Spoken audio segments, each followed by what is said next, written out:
Hello. I'm going to pretend like I didn't just record this whole thing with my Spotify playing. But anyways, thought I'd get into some more trades. And a lot of these are trades that have been rumored by like Bleacher Report that I looked into and threw some trades together.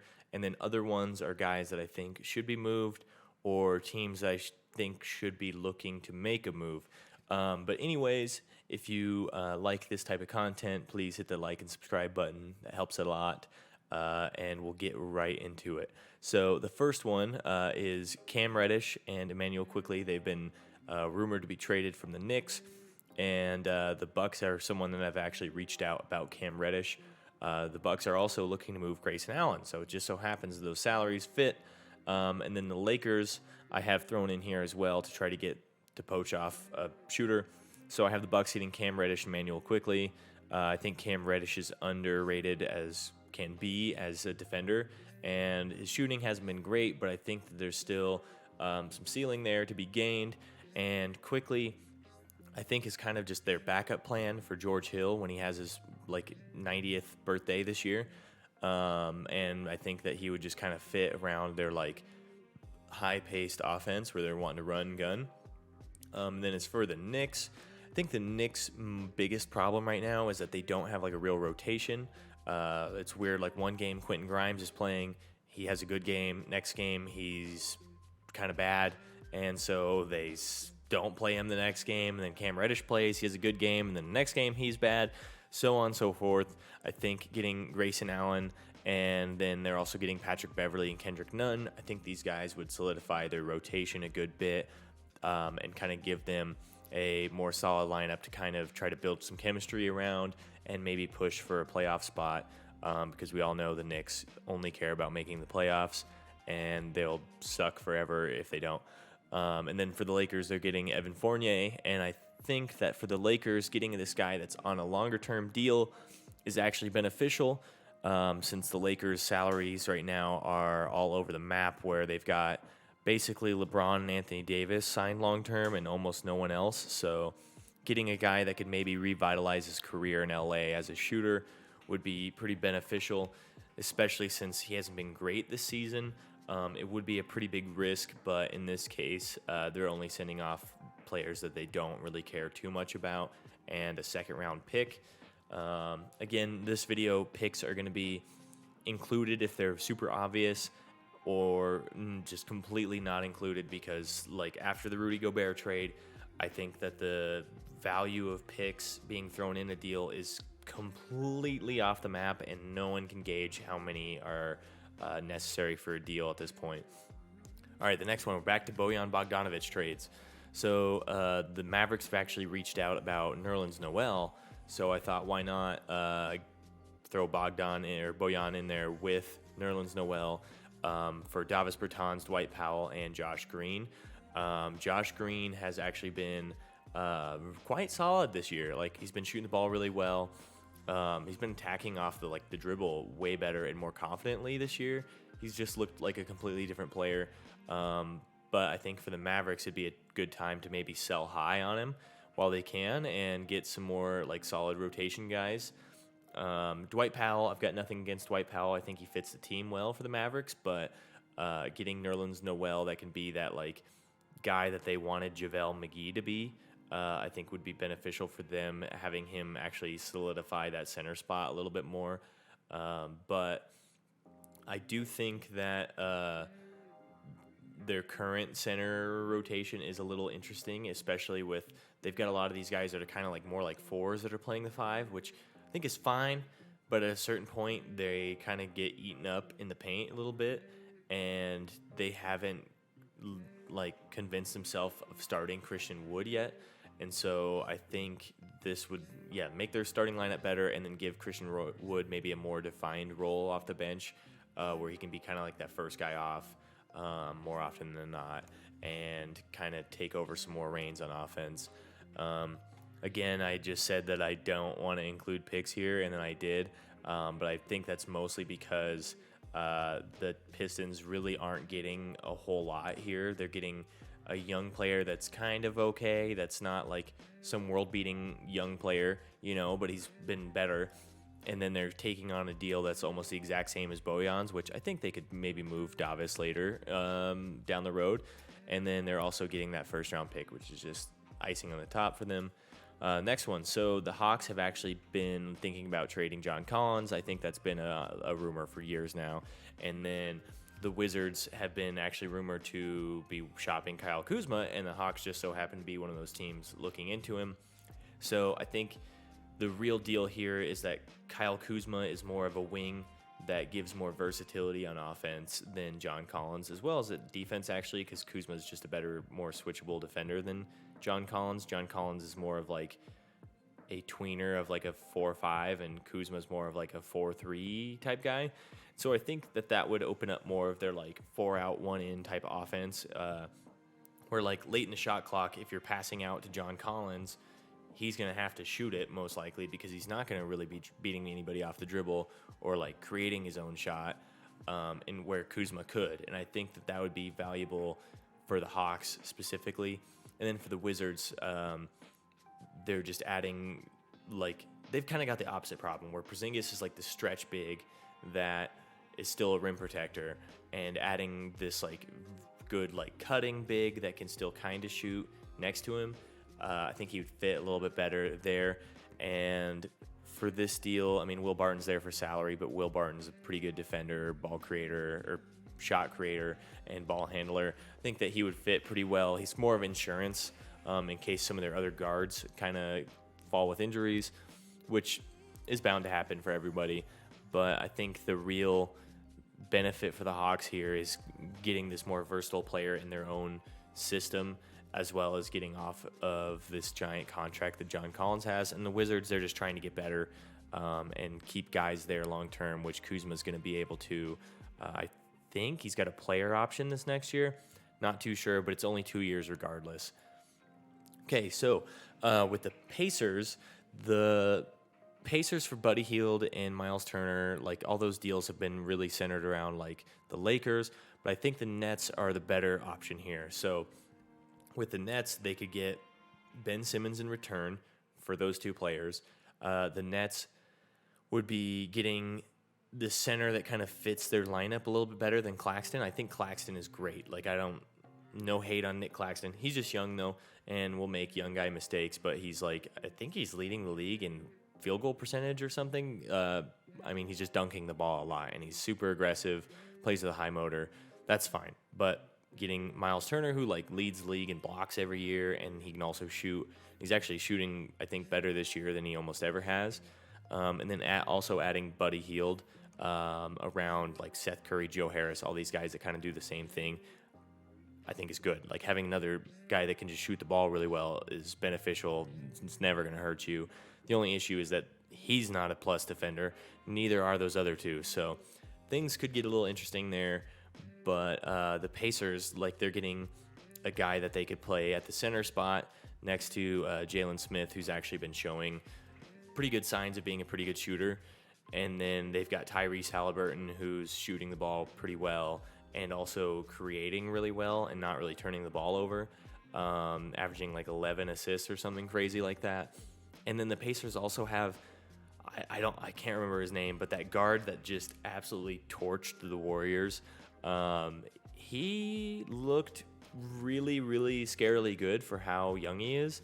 The pace that he played at was insane. Like, nobody was forcing him to do anything. He was able to just get to the spot that he wanted to and do whatever he wanted. It was pretty insane. So the Pacers would have a lot of creation. Their offense would be pretty interesting. A lot of guys just cutting, moving off the ball, guys throwing absolute dimes. It'd be fun to watch, and maybe having a kind of vet around would be able to be beneficial with like this rebuild that they're in, which the rebuild might be shorter than we all think because they're looking pretty good.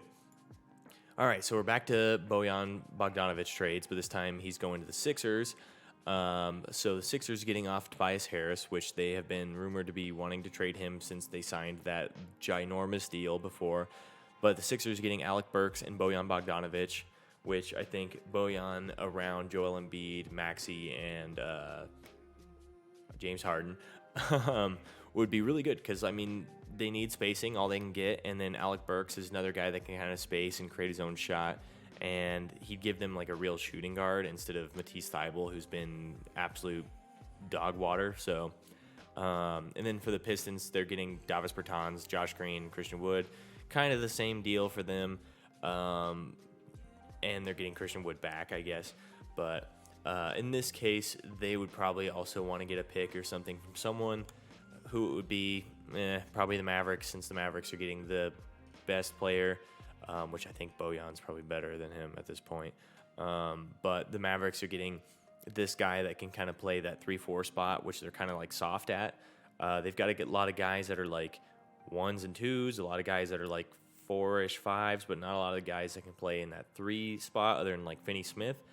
But Finney Smith has been really good as a 4. So, interesting. I think Tobias would just kind of add that like more of a like a star role around Luka and another guy that's going to be able to take some of the pressure off Luka. And it's been interesting to me because most of the talk has been centered around the Mavericks getting another guard to take pressure off Luka when they already have Dinwiddie and like Tim Hardaway Jr., guys that can already create. I think they've got plenty of guards.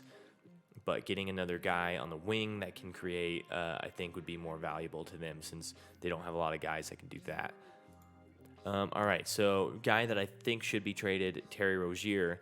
I think a lot of teams would be calling up for Terry Rozier right now since the Hornets are bad and they're going to have to look to just continue to add talent wherever they can.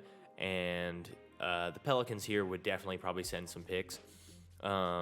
But they're sending Devontae Graham back to the Hornets, which Hornets wouldn't be super excited about, but he's cheaper than Terry Rozier on a shorter deal. That's great. They're getting Jackson Hayes, who they can maybe potentially develop or just look to move again. And then whatever picks are included, which the Pelicans have a treasure trove of picks ranging from Lakers picks to whoever else. And so I think that the Hornets would be pretty happy with something like this. And then the Pelicans, they could start him, they could bench him and have him come off the bench.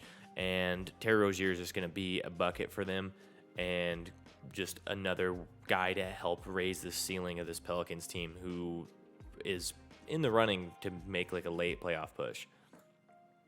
So this is a trade that I think I would love to have happen. So the Bulls have actually been interesting because they have been pretty bad, mostly due to like Lonzo being injured. I think Levine was out to start the season for a while. So was Williams. Why can't I think of his name? Either way, so they might be looking to ship some guys off before too long, especially if the season continues to go the way that it is. And so if I was the Warriors, I'd be calling them up saying, hey, I'll give you James Wiseman and maybe a pick or something for Alex Caruso, because Alex Caruso is a crazy good defender.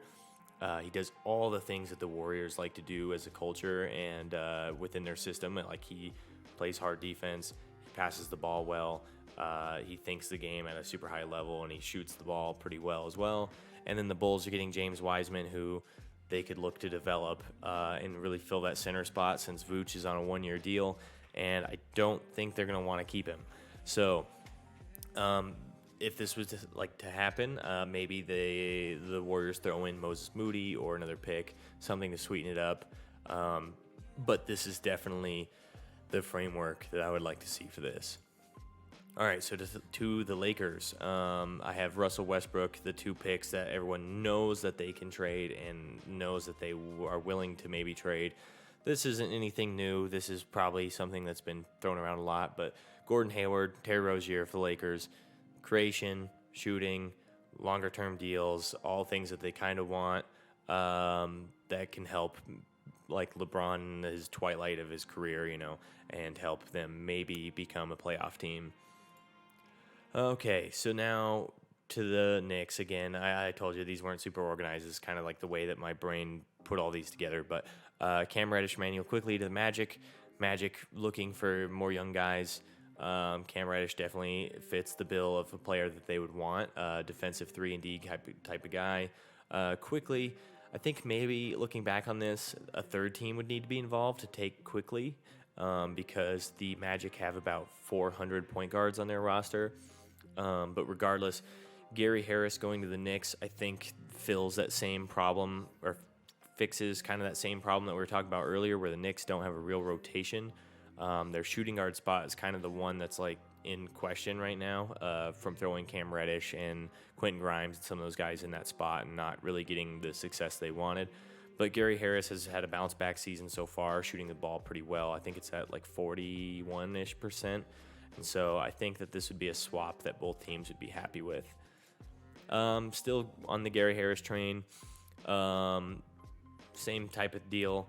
I think Duncan Robinson here going to the Magic is kind of like the Bojan Bogdanovic deal for the Pistons, where they're having like the solid shooter around all these young guys that can just kind of help these guys have some space to develop and play basketball at a better level than if they had a bunch of guys that can't shoot out there, kind of like the Knicks have had for the last several seasons.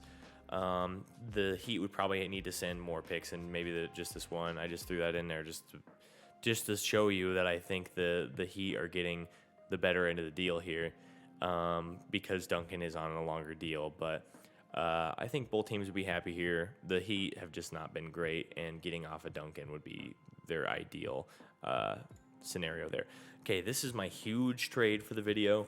We're back to the Bulls, and so far the Bulls GM has said that Zach LaVine is not on the table to be traded, but I think if they continue to be really bad, then they might be willing to shake something up. And so the Kings have been really good, actually. So why not move Harrison Barnes, Rashawn Holmes, and Keegan Murray, their rookie, who's actually been really good, and a couple of picks for Zach LaVine. So I think that would raise the Kings' ceiling quite a bit offensively. Defensively, I don't know if they'd get really all that worse, because Keegan and Harrison Barnes aren't insane defenders either, and I don't think Rashawn Holmes has really played a whole lot. But either way, I think that adding Zach LaVine next to De'Aaron Fox would make this backcourt just pretty insane, especially with how De'Aaron Fox has been playing. So maybe the Kings are about ready to cash in and maybe try to push for a late playoff spot. But either way, if you stayed this long, thank you so much for listening, and again, like and subscribe. And if you see the shirt, check out Destiny Bond on Spotify. That's my brother's hardcore punk band. So if you like the type of music, you would definitely enjoy them. But again, thanks, and I'll see you in the next one. Bye.